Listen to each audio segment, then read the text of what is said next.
আজি দেশৰ জনতাই এই প্ৰশ্ন কৰি আছে যে অপাৰেশ্যন সিন্দুৰত কি হৈছিল। 3 দিনৰ সংঘাতৰ পিছত এই যুদ্ধ বিৰতিৰ ঘোষণা কিয়? এই ইস্যুত আমেৰিকা কিয় দখল দি আছে? কাৰণ ভাৰত আৰু পাকিস্তানৰ মাজত সমস্যা দুপক্ষীয়।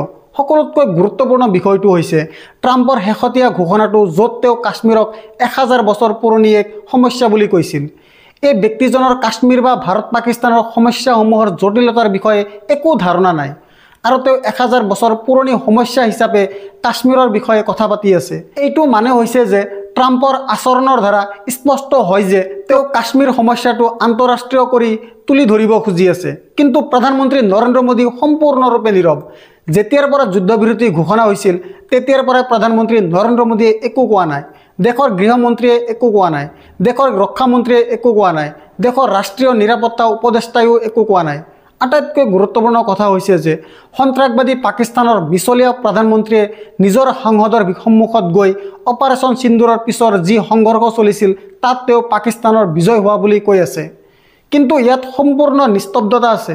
মই আপোনালোকক জনাব বিচাৰিছোঁ যে ৰাষ্ট্ৰীয় বিশেষজ্ঞ বৃন্দ ব্ৰহ্মচালানীয়ে কৈ আছে যে আমি পৰিস্থিতিৰ পৰা পৰাজয় কাঢ়ি লৈছোঁ, আমি স্পষ্টভাৱে বিজয় হৈছোঁ। 3 দিনৰ পিছত কিয় যুদ্ধবিৰতিৰ ঘোষণা কৰা হ'ল? 3 দিনৰ পিছত কিয় যুদ্ধবিৰতিৰ ঘোষণা কৰা হ'ল? এই প্ৰশ্নটো বহু বিশেষজ্ঞৰ দ্বাৰা উত্থাপন কৰা হৈছে। কিন্তু আজি মই আপোনালোকৰ সন্মুখত কিছুমান তথ্য উপস্থাপন কৰিব বিচাৰোঁ।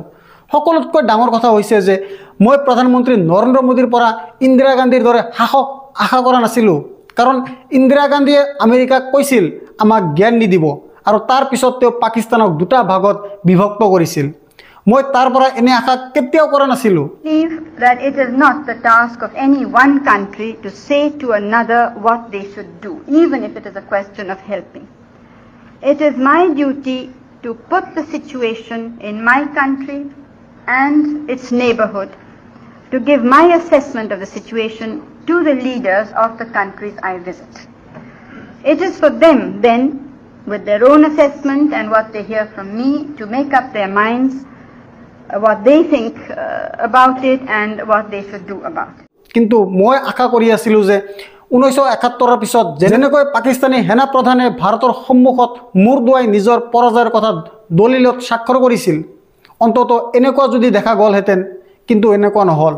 আমাৰ সৈন্যসকলে অবিৰতভাৱে পাকিস্তানক যন্ত্ৰণা দিছিল, কিন্তু তাৰ পিছতো কিয় 3 দিনৰ পিছত যুদ্ধবিৰতি ঘোষণা কৰিলে? সকলোতকৈ গুৰুত্বপূৰ্ণ কথাটো হ'ল যে যেতিয়া এইটো নিৰন্তৰ চলি আছিল মই মোৰ সৈন্যক সমৰ্থন কৰি আছিলোঁ। দেশখনে চাই আছিল যে কি হৈ আছে। যিবিলাক গদি মিডিয়াই দেখুৱাই আছিল যে সেইবিলাক বিশ্বাস নকৰিব, কিন্তু মানুহে দেখা পাই আছিল যে আমাৰ সৈন্যই পাকিস্তানক কেনেদৰে দবাই ৰাখিছিল।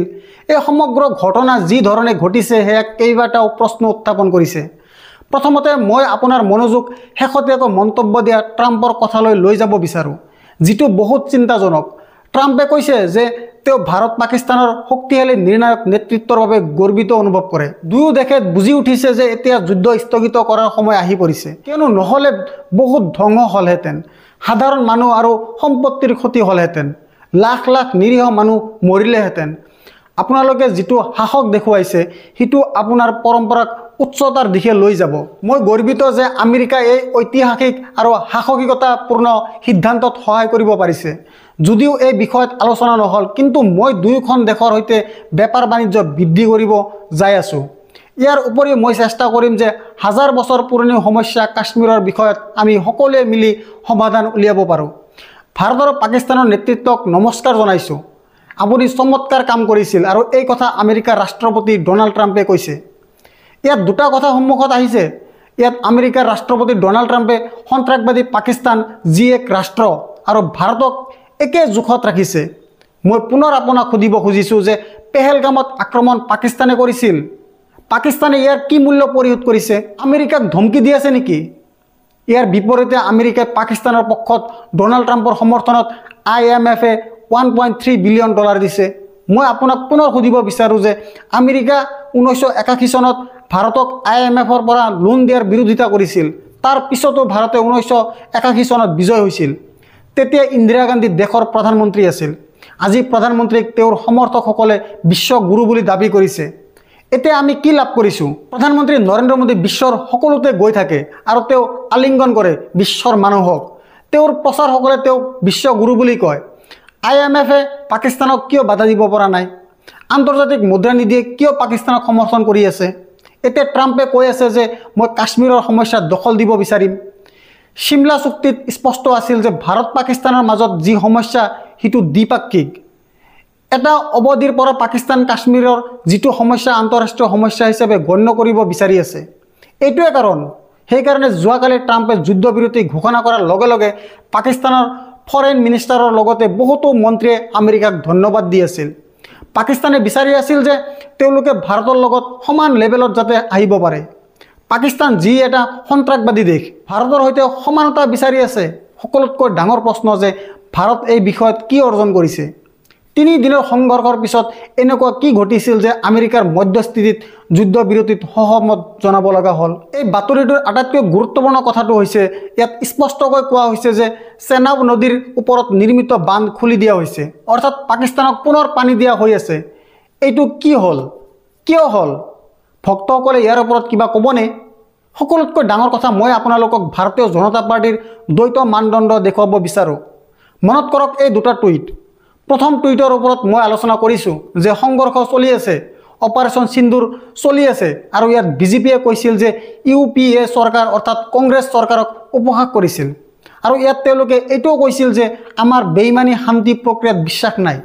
কিন্তু তাৰ পিছত বিজেপিৰ দ্বিতীয় টুইটত মনোযোগ দিয়ক। দ্বিতীয় টুইটত বিজেপিয়ে কৈছে বিক্ৰম মিশ্ৰিৰ উল্লেখ দি যে আমি শান্তি প্ৰক্ৰিয়াৰ প্ৰতি সম্পূৰ্ণৰূপে প্ৰতিশ্ৰুতিবদ্ধ। 24 ঘণ্টাৰ ভিতৰতে আপোনালোকৰ ৰূপ কিয় পৰিৱৰ্তন হ'ল? আপুনি কিয় এই ইউটাৰ্ণ লৈছে? প্ৰথমে আপুনি কৈছিল যে শান্তি প্ৰক্ৰিয়াত আমাৰ কোনো বিশ্বাস নাই। এইবোৰ বিজেপিৰ শব্দ, মোৰ নহয়। তাৰপিছত আপুনি কৈছে যে আপুনি শান্তি প্ৰক্ৰিয়াৰ প্ৰতি সম্পূৰ্ণৰূপে দায়বদ্ধ। আপুনি কি কৰি আছে? আজিৰ দিনত বহুতো সমস্যা আছে যাৰ উত্তৰ ভাৰতীয় জনতা পাৰ্টিয়ে দিব লাগিব, আৰু কংগ্ৰেছে এই প্ৰশ্ন উঠাইছে। এইবোৰ যথাযথ আৰু তীক্ষ্ণ প্ৰশ্ন। জয়ৰাম ৰমেশে কি কৈছে আপোনাৰ স্ক্ৰীনত? ভাৰতীয় ৰাষ্ট্ৰীয় কংগ্ৰেছ আকৌ এবাৰ এই দাবী কৰে যে প্ৰধানমন্ত্ৰী নৰেন্দ্ৰ মোদীৰ সভাপতিত্বত এক সৰ্বদলীয় বৈঠক আয়োজন কৰা হওক। পেহেলগাম অপাৰেশ্যন সিন্দুৰৰ আৰু প্ৰথম ৱাশ্বিংটন DC, তাৰপিছত ভাৰত আৰু পাকিস্তানৰ চৰকাৰৰ দ্বাৰা ঘোষণা কৰা যুদ্ধবিৰতিৰ বিষয়ত সংসদৰ এক বিশেষ অধিৱেশনৰ অনুষ্ঠিত কৰা হওক, যাতে এই সকলোবোৰ বিষয়সমূহক ব্যাপক আলোচনা কৰিব পৰা যায়। কংগ্ৰেছৰ বিশ্বাস যে ভাৰত আৰু পাকিস্তানৰ মাজত সংলাপৰ বাবে তটস্থ মঞ্চৰ উল্লেখ আমেৰিকাৰ পৰ্যটন মন্ত্ৰী মাৰ্কো ৰুবিঅ'ৰ দ্বাৰা কৰা হৈছে। বহুতো প্ৰশ্ন উত্থাপন কৰে। আমি চিমলা চুক্তি এৰি দিছিলোঁ নেকি? আমি তৃতীয় পক্ষৰ মধ্যস্থতাৰ বাবে দুৱাৰ খুলি দিছোঁ নেকি? কংগ্ৰেছে এই প্ৰশ্ন সুধিব বিচাৰে যে ভাৰত আৰু পাকিস্তানৰ মাজত ৰাজনৈতিক চেনেলসমূহ পুনৰ খোলা হ'ব নেকি? আমি পাকিস্তানৰ পৰা কি প্ৰতিবন্ধকতা বিচাৰোঁ আৰু আমি কি পাইছোঁ? ভাৰতীয় ৰাষ্ট্ৰীয় কংগ্ৰেছে দেশৰ 2 ভাগৰ সেনাবাহিনীৰ অধ্যক্ষৰ দ্বাৰা এই সম্পূৰ্ণ পৰিস্থিতিত কৰা মন্তব্যসমূহৰ বিষয়ে সুধিব বিচাৰে। এই মন্তব্যসমূহৰ পটভূমিত প্ৰধানমন্ত্ৰী নিজে উত্তৰ দিয়াটো উচিত। অন্ততঃ কংগ্ৰেছে বিশ্বাস কৰে যে এই সময়ত দেশৰ ইন্দিৰা গান্ধী অসাধাৰণ সাহসী আৰু ধীৰ নেতৃত্বৰ ক্ষমতা অনুসৰণ কৰাটো স্বাভাৱিক, যেনে তেওঁ 1971 চনত প্ৰদৰ্শন কৰিছিল। আগবাঢ়ি যোৱাৰ আগতে মই প্ৰধানমন্ত্ৰী নৰেন্দ্ৰ মোদীৰ পৰা এইটো আশা নকৰোঁ যে তেওঁ ইন্দিৰা গান্ধীজীৰ দৰে বীৰত্ব দেখুৱাব। কিন্তু মই প্ৰধানমন্ত্ৰী আপোনাক মনত কৰাই দিব বিচাৰোঁ যে 2014 চনৰ আগতে ইণ্ডিয়া টিভিলৈ দিয়া এই সাক্ষাৎকাৰত আপুনি কৈছিল যে এই লাভ লেটাৰবিলাক বন্ধ কৰক। আপুনি এইটোও কৈছিল প্ৰধানমন্ত্ৰী 26/11 হোৱা সময়ত আমাৰ মন্ত্ৰীবৰ্গ আমেৰিকাত গুচি গৈছিল আৰু বৰাক ওবামাৰ সন্মুখত কান্দিছিল। আমি আমেৰিকালৈ যোৱা উচিত নাছিল, আমি পাকিস্তানলৈ যোৱা উচিত আছিল। আটাইতকৈ ডাঙৰ প্ৰশ্ন উত্থাপন হৈছে যে ডোনাল্ড ট্ৰাম্পৰ আদেশ আহে আৰু আমি যুদ্ধবিৰতিৰ বাবে প্ৰস্তুত হৈ যাওঁ। মই পুনৰ আপোনাক সুধিব বিচাৰোঁ যিটো প্ৰশ্ন কংগ্ৰেছে উত্থাপন কৰিছে, এই যুদ্ধবিৰতি বা সংঘৰ্ষ বিৰাম হৈছে যাক স্বাগতম জনোৱা উচিত, কিন্তু আমি পাকিস্তানৰ পৰা কি লাভ কৰিছোঁ? পাকিস্তানৰ মিছলীয়া প্ৰধানমন্ত্ৰীয়ে তেওঁৰ সংসদত থিয় হৈ তেওঁৰ জয় হোৱা দাবী কৰি আছে আৰু আমাৰ প্ৰধানমন্ত্ৰী সম্পূৰ্ণৰূপে নীৰৱ হৈ আছে। প্ৰধানমন্ত্ৰীয়ে কোনো কথা কোৱা নাই, ৰক্ষা মন্ত্ৰীয়ে কোনো কথা কোৱা নাই, আৰু গৃহমন্ত্ৰীয়ে কোনো কথা কোৱা নাই। দেশৰ জনগণৰ জনাৰ অধিকাৰ আছেনে নাই? আটাইতকৈ ডাঙৰ কথা মনত ৰাখিব, ইউক্ৰেইনৰ ৰাষ্ট্ৰপতি জেলেনস্কি বিজেপিৰ প্ৰচাৰতন্ত্ৰক কেনেকৈ তাচ্ছিল্য কৰিছিল। কাৰণ জেলেনস্কিয়ে সঠিক অৰ্থত ডোনাল্ড ট্ৰাম্পক ৰঙা চকু দেখুৱাইছিল। ট্ৰাম্পে তেওঁক অপমান কৰিছিল, কিন্তু জেলেনস্কিয়ে চুপ নাছিল, তেওঁ তেওঁৰ মুখত উত্তৰ দিছিল, আৰু এই চিত্ৰই তাৰ প্ৰমাণ। কিন্তু যেতিয়া ডোনাল্ড ট্ৰাম্পে প্ৰধানমন্ত্ৰী নৰেন্দ্ৰ মোদীৰ সন্মুখত ভাৰতক টেৰিফ কিং বুলি কৈ আছিল, যেতিয়া সংসদৰ ভিতৰতে ভাৰতক অপমান কৰা হয় তেতিয়া প্ৰধানমন্ত্ৰী চুপ হৈ থাকে। যেতিয়া আমাৰ ভাৰতীয় বেৰীৰ মাজত সোমোৱাই আমেৰিকাৰ বিমানত পঠিয়াই দিয়ে তেতিয়া প্ৰধানমন্ত্ৰী চুপ হৈ থাকে। মই বুজিব বিচাৰোঁ কিয়। আৰু এতিয়া সকলো সীমা পাৰ হৈ আছে। কাশ্মীৰৰ আন্তৰ্জাতিকৰণ হৈ আছে। সৰ্বাধিক গুৰুত্বপূৰ্ণ কথা হৈছে ট্ৰাম্প যি ভাৰত আৰু পাকিস্তানৰ যুদ্ধবিৰতিৰ ক্ৰেডিট লৈ আছে। এতিয়া এই বিষয়টো দ্বিপাক্ষিক হ'ব নেকি? চিমলা চুক্তিৰ অৱসান হৈছে নেকি? আৰু এই প্ৰশ্নটো সোধাটো সঠিক হ'বনে নে ভুল হ'ব? দেশৰ জনতাকে জানিবলৈ অধিকাৰ নাই নেকি?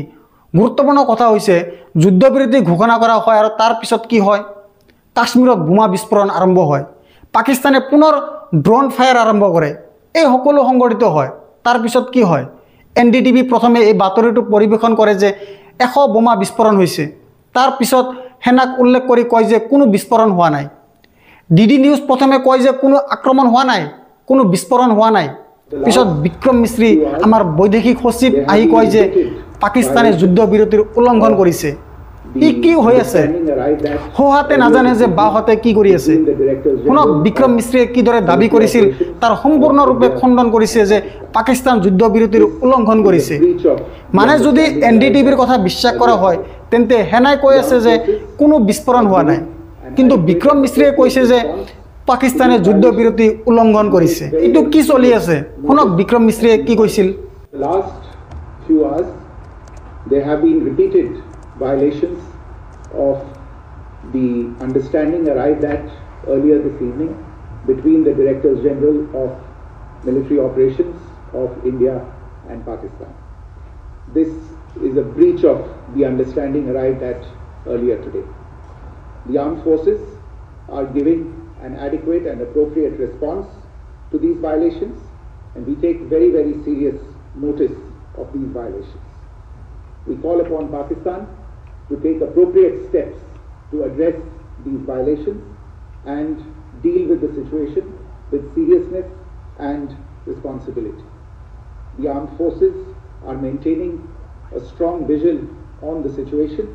They have been given instructions to deal strongly with any instances of a repetition of the violations of the borders along the international border as well as the line. ইমান অসংযম কিয়? তাৰ পিছত মই আপোনালোকক এটা প্ৰশ্ন সুধিব বিচাৰোঁ আৰু সেই প্ৰশ্নটো আমি সকলোৱে বাৰে বাৰে সুধিব লাগিব। 3 দিনৰ পিছত সংঘৰ্ষ বিৰতিৰ ঘোষণা কেনেকৈ ভাৰত উপকাৰী হ'ল? আটাইতকৈ ডাঙৰ কথা, যিসকল পেহেলগামত যি কাৰ্য সম্পন্ন কৰিছিল সিহঁত ক'ত? আটাইতকৈ ডাঙৰ কথা, বেচৰণত সুৰক্ষা কিয় উপলব্ধ নহ'ল? এই সকলো প্ৰশ্ন কৰা হ'ব। আমি এইটোও সুধিব লাগিব যে অপাৰেশ্যন সিন্দুৰৰ সময়ত আমাৰ লগত কোন আছিল? কাৰণ চাওক, পাকিস্তানৰ সৈতে টাৰ্কি সম্পূৰ্ণৰূপে আছিল। টাৰ্কি সিহঁতক সহায় কৰিলে। চীন সৰলভাৱে ক'লে যে আমি পাকিস্তানৰ সাৰ্বভৌমত্ব বগৰাই দিব নোৱাৰোঁ। আমাৰ সৈতে কেৱল ইজৰাইল আছিল, কিন্তু তাকো মুকলিকৈ নাছিল। আমেৰিকাই ইণ্টাৰনেশ্যনেল মনিটৰ ফাণ্ডত পাকিস্তানক সহায় কৰি আছিল। আমাৰ সৈতে কোন থিয় দি আছিল? আটাইতকৈ ডাঙৰ কথা হৈছে যে চীন ধমকি দি আছে যে আমি পাকিস্তানৰ সাৰ্বভৌমত্ব আৰু সিহঁতৰ অস্তিত্বৰ লগত সম্পূৰ্ণৰূপে থাকিম। মনত ৰাখিব, ৰাহুল গান্ধীয়ে সংসদত কি কৈ আছিল যে এই চৰকাৰৰ কাৰণে অৰ্থাৎ মোদী চৰকাৰৰ কাৰণে পাকিস্তান আৰু চীন একেলগ আহিছে। অৰ্থাৎ মোদী চৰকাৰৰ কাৰণে পাকিস্তান আৰু চীন একেলগে আহিছে। কাৰণ ইয়াৰ আগতে কংগ্ৰেছৰ প্ৰয়াসৰ বাবে কেতিয়াও পাকিস্তান আৰু চীন একেলগে অহা নাছিল, কেতিয়াও অহা নাই। মনত ৰাখিব, 1962 চনত আমি পৰাজয়ৰ সন্মুখীন হৈছিলোঁ। 1965 চনত আমি পাকিস্তানক পৰাজয়ৰ সোৱাদ ল'বলৈ দিছিলোঁ। 3 বছৰৰ তফাত আছিল। সেই সময়ত চীনে পাকিস্তানৰ সহায় কৰিব পাৰিলেহেঁতেন। 1971 চনত চীনে পাকিস্তানক সহায় কৰিব পাৰিলেহেঁতেন। কাৰ্গিলত চীনে পাকিস্তানক সহায় কৰিব পাৰিলেহেঁতেন। এইবোৰ কেতিয়াও হোৱা নাই। কিন্তু এতিয়া চীনে কৈছে যে আমি পাকিস্তানৰ সাৰ্বভৌমত্বৰ ওপৰত কেতিয়াও আঘাত কৰিব নিদিওঁ।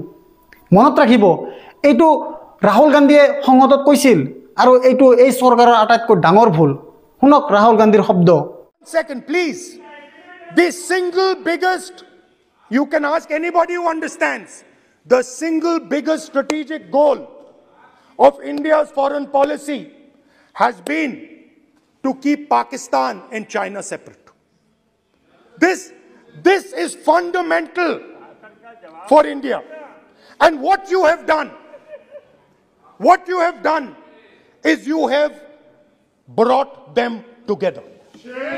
Today, do not be under any illusion. Do not underestimate the force that is standing in front of you. Do not underestimate the power that stands in front of us. Do not underestimate it.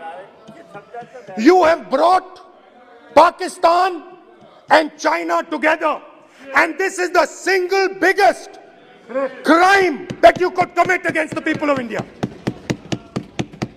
China has a clear vision, and I can clearly see, without any confusion in my mind, that China has a plan. China has a plan.